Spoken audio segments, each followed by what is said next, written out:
I have a civilian camcorder employees going who on. support their missions. I'm going to be editing It means putting that up. furloughs. And for the families of fallen heroes, it may well mean a freeze on survivor death benefits.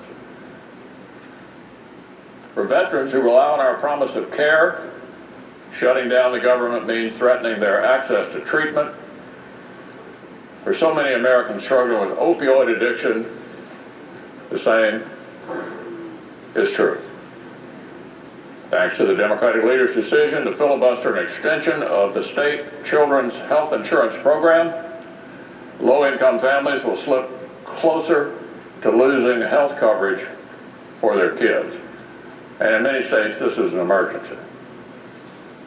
I'm having trouble understanding which one of these outcomes my Democratic colleagues could possibly be proud of.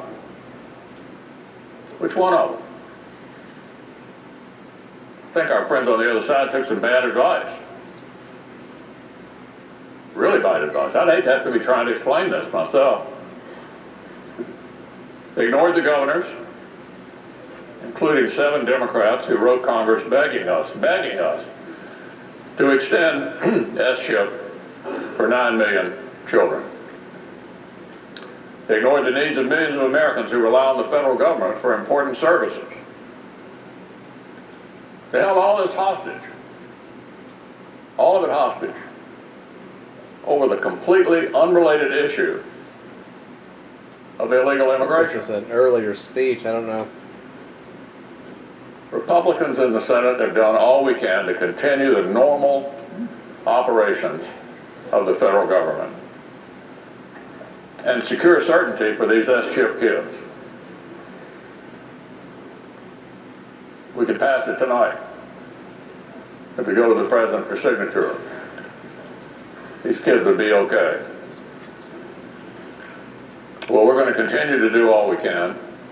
We'll vote again so the American people knows who stands for them. And when our friends across the aisle remember who it is they actually represent, we'll be ready to come together in a bipartisan discussion that will be necessary to clean up all of this mess. We've all been having private conversations here on the floor. Almost everybody on both sides doesn't understand how we ended up here. There's exactly how you ended up Because here. most of this stuff we agree on. Part of it's the fault of rhinos. Republican. There's only one reason we ended up here. The shoehorning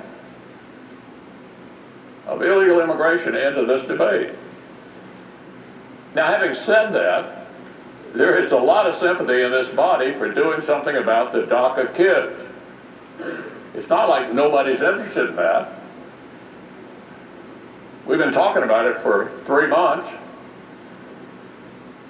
But the one reason we are where we are is because we couldn't close out any of these other component parts because our friends on the other side said, you got to deal with this issue. This issue is the key to getting defense spending. This issue is the key to getting help for S-chip kids. And on and on and on. I think most of American people believe that shutting down the government over this issue, which doesn't even ripen until March, is irresponsible. And I've just listed all the people who are going to be adversely impacted by this action. So we're going to keep on voting. And the government may be heading into shutdown, but the Senate's not shutting down. And we're open to talk and to resolve this. I don't think it makes the institution look very responsible. American people should expect better from us than this.